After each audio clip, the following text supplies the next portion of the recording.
बाबा तो लिखे संविधान, दुनिया मांगा हवे महान, युग युग ले अमर होगेगा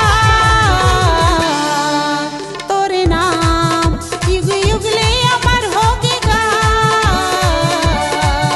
तोरे नाम।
बाबा तो लिखे संविधान, दुनिया मांगा हवे महान, भीम बाबा तो लिखे संविधान, दुनिया मांगा हवे महान, युग युग ले अमर होगेगा तोरे नाम, युग युग ले अमर होगेगा तोरे नाम।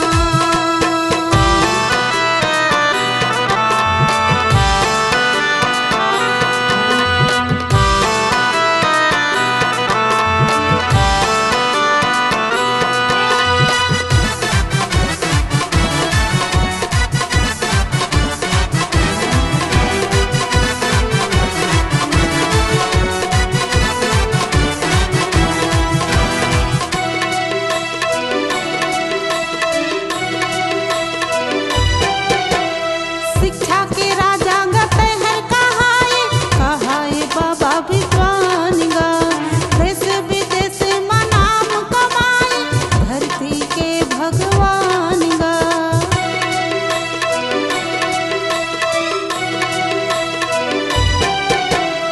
शिक्षा के राजा गते हैं कहाए बाबा विद्वान गा, देश विदेश में नाम कमाए धरती के भगवान गा, धरती के भगवान गा। भीम बाबा तो लिखे संविधान, दुनिया